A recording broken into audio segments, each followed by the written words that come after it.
Hello, नमस्कार दोस्तों, क्या हाल चाल है। आशा करते हैं सारे लोग एकदम बढ़िया हैं, एकदम मस्त हैं, दुरुस्त हैं। और हम एक नया टॉपिक आज लेकर आए हैं जो है ट्रांसलेशन। तो हम आज से स्टार्ट कर रहे हैं एक सीरीज जिसमें आप ट्रांसलेशन बेसिक टू एडवांस आप देखेंगे, ठीक है। और हमारे साथ जुड़ करके आप सीखेंगे कि किस प्रकार से हम ट्रांसलेशन को करते हैं, ठीक। तो हम बहुत छोटी छोटी चीज़ें लेकर के स्टार्ट करेंगे, जैसे ईज, एम आर, वॉज, वर, बहुत छोटी छोटी चीज़ें। बहुत सारे लोग ऐसे होंगे जो टेंस पूर्ण रूप से पढ़ चुके होंगे, बहुत सारे लोग होंगे जो ट्रांसलेशन में भी और सारी चीज़ें आती होंगी। लेकिन यह जो वीडियो है यह बेसिक से स्टार्ट की जा रही है, ठीक। तो अगर आपको लगे कि आसान है तो आप स्किप करके अन्य वीडियोज पर जाइएगा जो आगे चल के जो मैं हाई लेवल पे बताऊंगा, ठीक। लेकिन अभी मैं स्टार्ट कर रहा हूं एकदम बेसिक से। तो बेसिक कहने का मतलब है यही इज एम आर का यूज। यह बहुत आसान है। आप लोगों को पता होगा कि इज एम आर का प्रयोग होता है कॉन्टिन्यूअस टेंस में, लेकिन अगर मेन वर्ब के रूप में यूज किया जाए तो प्रेजेंट टेंस में भी होता है, यानी सिंपल प्रेजेंट। प्रेजेंट में ही तो कॉन्टिन्यूअस आता है, लेकिन सिंपल प्रेजेंट में भी इज एम आर का प्रयोग किया जाता है। तो हम यहाँ पर सीखेंगे कि किस प्रकार से हमको इज एम आर का प्रयोग करके सेंटेंस बनाना है। तो आइए हम शुरुआत करते हैं। तो सबसे पहले देखिए, लिखा गया है कि जब वाक्य के अंत में हूँ, है, हो या है इस प्रकार के मुख्य क्रिया के रूप में रहता है, तब वाक्य के कर्ता के अनुसार एम इज आर का प्रयोग होता है। कहने का मतलब क्या है कि मुख्य क्रिया, अगर वाक्य लिखा हो हिंदी में और मुख्य क्रिया, जैसे यहाँ लास्ट में देखिए सब मुख्य क्रिया ही है, ठीक है। जैसे मैं धनी हूँ तो इसमें क्रिया हूँ है। मैं चालाक हूं तो हूं इसमें क्रिया है। तुम लोग वीर हो तो हो इसमें क्या है, क्रिया है। तो वही लिखा है कि यही मुख्य क्रिया, यही जो है यह मुख्य क्रिया है इस वाक्य में। अगर मुख्य क्रिया के रूप में यही जो लिखा है हूं है, हो है, इस तरीके से शब्द आए तो हम यहाँ पे इज एम आर का प्रयोग करते हैं। किसके रूप में? मुख्य क्रिया के रूप में हम प्रयोग करते हैं, ठीक है। तो आइए हम देखते हैं कि आखिर इज एम आर लगेगा कैसे, कैसे प्रयोग इसका करेंगे। तो देखिए 3 वर्ड लिख रखे हैं, एम है, इज है और आर है। एम का प्रयोग हमेशा हम आई के साथ करते हैं, ठीक है। यानी एम ऐसी क्रिया है जिसका प्रयोग हम आई के साथ करते हैं। आई सब्जेक्ट के रूप में अगर आएगा तो एम का प्रयोग हम वर्ब के रूप में करेंगे, मेन वर्ब के रूप में भी करते हैं और हेल्पिंग वर्ब के रूप में भी करते हैं। इज के रूप में इज आता है, इसको देखिए, इज का प्रयोग हम करते हैं ही के साथ, सी के साथ, इट के साथ और साथ ही साथ वे नाउन्स जो सिंगुलर हों, सिंगुलर नाउन्स के साथ हम प्रयोग करते हैं इसका। और आर का प्रयोग यू के साथ, वी के साथ, दे के साथ और ऐसे नाउन्स जो प्लूरल हों उनके साथ हम प्रयोग करते हैं आर का। यह आपको याद करना होगा। और पिछली कक्षाओं में आप कहीं ना कहीं पढ़े होंगे या वर्तमान क्लास में पढ़ रहे होंगे, लेकिन जरूर यह जानकारी होगी आपको कि एम और इज और आर यह क्या है, हेल्पिंग वर्ब्स भी हैं और मेन वर्ब का भी काम करती है। और इनके साथ किसका प्रयोग होता है, अगर नहीं याद है तो अभी याद कर लीजिए इसको, क्योंकि आगे जितने भी वाक्य हैं इनमें आपको प्रयोग करना होगा इसका। और करके देखते हैं हम लोग कि आखिर कैसे कैसे इसमें करेंगे, यानी ट्रांसलेशन कैसे करेंगे। अच्छा, सबसे पहले आप किसी भी वाक्य का ट्रांसलेशन करेंगे तो सबसे पहले आप उसमें सब्जेक्ट ढूंढते हैं, उसके बाद आपको सारी चीज़ें देखनी होती हैं। तो जैसे यहाँ सब्जेक्ट क्या है, मैं, सब्जेक्ट हो गया। धनी हूँ, यहाँ मैं क्या हूँ, धनी हूँ, यानी यहाँ पे हूँ जो है क्रिया है। हूँ क्या है, क्रिया है। और क्या हूँ, धनी, वह बाद में जाएगा। अब देखिए मैं धनी हूँ मतलब आई, हूँ के लिए अभी यहाँ पर लिखा है हूँ है, हो है। तो यानी जब आई आ रहा है तो उसके लिए हम क्या लगाएंगे, एम लगाएंगे। मैं हूँ यानी आई एम, समझ पाए हो, मैं हूँ आई एम। अब क्या हूँ, धनी, धनी के लिए क्या वर्ड है, रिच होता है और लास्ट में फुल स्टॉप लगाना जरूरी होता है। उसी प्रकार दूसरा देखिए, मैं चालाक हूँ, मैं के साथ क्या फिर हूँ यानी एम, आई के साथ क्या लगेगा, एम। और चालाक के लिए वर्ड क्या है, क्लेवर है, आई एम क्लेवर। छोटा छोटा वाक्य है, आ रहा होगा आपको, हो सकता है कि ना भी आ रहा हो, तो ना आए तो ध्यान से समझिए। हम लोग के लिए क्या होता है, वी होता है। आप चाहे हम बोलिए चाहे हम लोग बोलिए, माने हम, ठीक ना।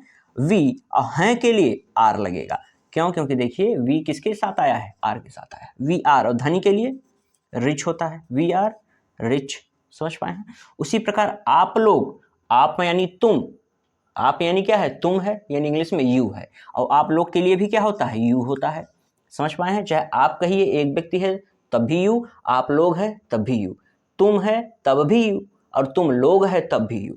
तो यू, अच्छा बताइए यू का प्रयोग किसके साथ, आर, यानी यू के साथ कौन सा हेल्पिंग वर्ब या मेन वर्ब, यहाँ मेन वर्ब है, कौन सी मेन वर्ब आ रही है, आर हैं। और क्या है, स्वस्थ हैं। स्वस्थ माने क्या होता है, हेल्दी होता है। क्या होता है भाई, हेल्दी होता है। लास्ट में क्या लगेगा, फुल स्टॉप लगेगा। तुम लोग वीर हो, तुम नहीं, तुम लोग वीर हो, तो तुम लोग माने क्या हो जाएगा, यू। आई बात समझ में। अच्छा, लोग कहिए या तुम, अभी मैं इसमें समझाया आपको, आप लोग कहिए या आप कहिए, तुम लोग कहिए या तुम कहिए, बात वही है। यू है माने आर हो। और वीर माने क्या होता है, वीर माने नहीं होता है, ब्रेव माने वीर होता है, ठीक है, बहादुर के अर्थ में आता है।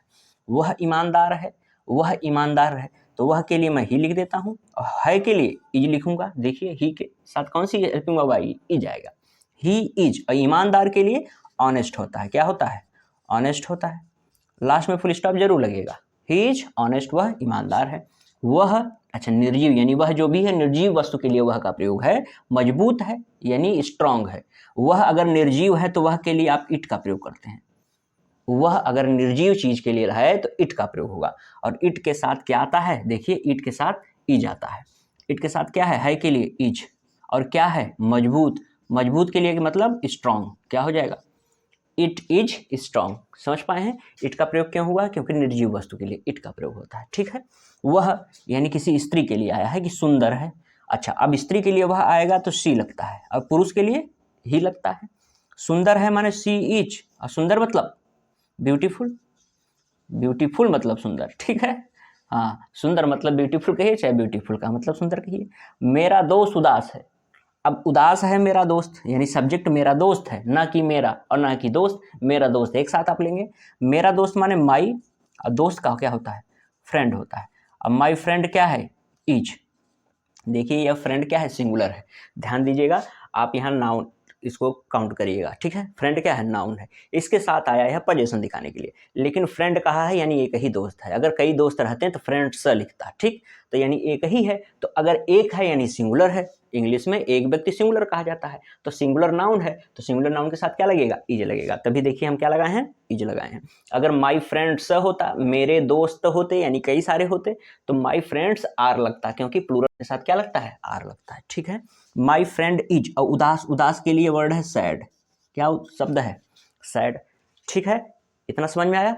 आइए और भी प्रैक्टिस करते हैं थोड़ा बड़े सेंटेंस लेकर के। आइए उसी पे आधारित कुछ और सेंटेंस लिए हैं, उसको देखते हैं किस प्रकार से यह हो रहा है, ठीक है। तो हम लोग देख रहे हैं कि किस प्रकार से सब्जेक्ट के बाद चाहे इज लगा रहे हैं, चाहे एम लगा रहे हैं, चाहे आर लगा रहे हैं, ये हम हेल्पिंग वर्ब्स या मेन वर्ब, यहाँ पर मेन वर्ब के रूप में हम प्रयोग कर रहे हैं। और इसके बाद हम कोई एडजेक्टिव रख रहे हैं, ठीक है।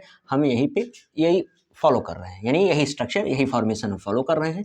पिछले कुछ वाक्य में आपने देखा था, अब कुछ और वाक्य मैं लिखा हूँ, इसमें भी आप देखिए थोड़े से उससे टफ हैं। टफ कहने का मतलब है कि इसमें कुछ चीज़ें एक्स्ट्रा आपको मिलेंगी जो जानकारी होंगी। जैसे देखिए यहाँ पे एक लिखा है मेरा दोस्त उदास है, अभी पिछला यह था हमको लगता है, तो वही मैं फिर से लिया हूँ, मेरा दोस्त उदास है। तो मेरा दोस्त कहने का मतलब मैं यहाँ समझाना चाहता हूँ कि सब्जेक्ट, जैसे अगर केवल कह दिया जाए दोस्त उदास है, अगर मैं कह दूँ कि दोस्त जो है उदास है, अगर दोस्त उदास है तो यानी केवल एक चीज़ हुआ दोस्त, ठीक है।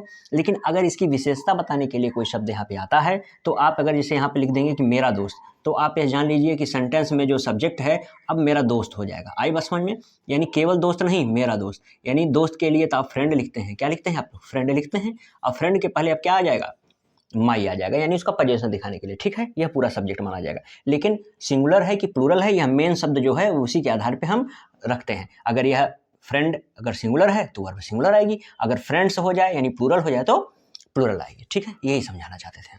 तो मेरा दोस्त उदास है, यहाँ पर बताइए आप क्या लिखेंगे, आप ही बताइए कि मेरा दोस्त है तो आप क्या लिखेंगे, यहाँ पे माई के साथ क्या लगा देंगे, फ्रेंड लगा देंगे, ठीक है।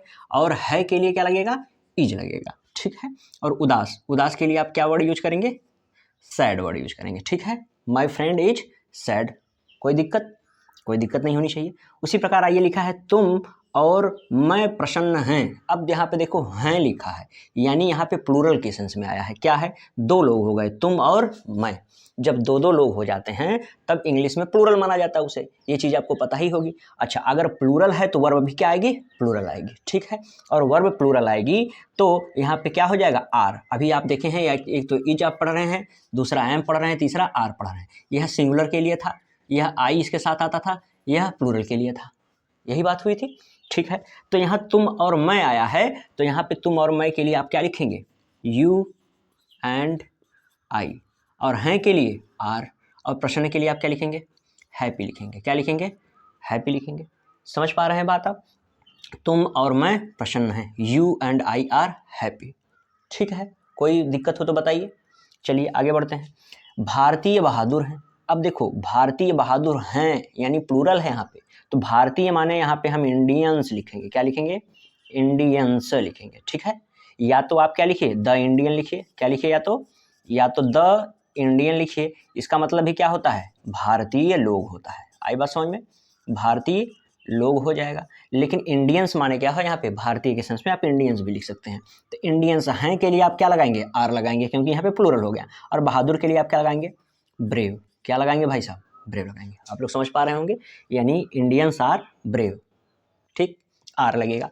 राम और मदन बहादुर एवं चालाक हैं। अब यहाँ पे देखिए दो दो चीजें हैं, राम और मदन सब्जेक्ट के स्थान पे भी दो चीजें, यानी दो दो व्यक्ति यहाँ पे आए हैं। और एडजेक्टिव जो है केवल बहादुर नहीं कहा जा रहा है, बहादुर और चालाक कहा जा रहा है। तो ठीक है, चाहे जितना भी एडजेक्टिव उसके लिए आ जाए, हम तो सब्जेक्ट के हिसाब से वर्ब लगाते हैं। तो हमको यहाँ टेंशन नहीं लेना है कि भाई बहादुर और चालाक है, अब क्या करेंगे, कोई दिक्कत नहीं। जो एडजेक्टिव जैसे लास्ट में लिख रहे थे वैसे एंड लगा करके उसको भी लिख दोगे, ठीक है। दो है तो दो है, तीन तो रहता तो तीन लिखा जाता। अच्छा, यहाँ पर राम और मदन समझने यही बात है कि जब दो लोग हो जाएंगे तो हमको प्लूरल वर्ब लेनी है। और वर्ब क्या है, हैं, यानी यहाँ पे हैं यानी आर लेना है। राम है और राम के साथ एंड लगा करके क्या जोड़ेंगे, मदन। तो राम एंड मदन, हैं के लिए क्या लगाएंगे, आर लगाएंगे। यही हमको दिमाग लगाना था कि भाई यहाँ पे हमको क्या चीज रूल है, इज लगेगा कि एम लगेगा कि आर लगेगा। और मदन एवं बहादुर हैं, क्या हैं, बहादुर एवं चालाक। तो बहादुर के लिए आप क्या लिखते हैं, ब्रेव लिखते हैं, और के लिए एंड लिखते हैं। और चालाक के लिए आप क्या लिखते हैं, चालाक के लिए मैं यहाँ नीचे लिख देता हूँ एंड, चालाक के लिए आप क्या लिखते हैं, क्लेवर। क्या लिखते हैं भाई आप लोग, क्लेवर लिखते हैं। तो इसी प्रकार से सेंटेंस बनते हैं। अभी आज की क्लास में हम लोग देखे हैं कि सब्जेक्ट के बाद इजे मार लगा कर उसके बाद एडजेक्टिव, ये सब एडजेक्टिव ही तो पढ़े हो, कोई उदास है, प्रसन्न है, बहादुर है, ठीक, यहाँ पे चालाक, बहादुर। तो आप यहाँ भी एडजेक्टिव ही देखे हैं। अब अगली वीडियो में हम लोग देखेंगे कि सब्जेक्ट के बाद इजे मार के बाद हम नाउन रखेंगे। समझ पाए हो, तो नाउन रख के कैसे बनता है, तो उस वीडियो में हम वहाँ पे चर्चा करेंगे, ठीक है। तो आशा कर रहा हूँ कि समझ में आया होगा आप लोगों को। और इस प्रकार से और भी वीडियोज में ऐसे डालता रहूँगा ट्रांसलेशन पे, ठीक है। लंबी सीरीज जाएगी, इसमें हम वे सारी चीज़ें सीखेंगे जो ट्रांसलेशन में जो संभव हैं, ठीक है। धन्यवाद।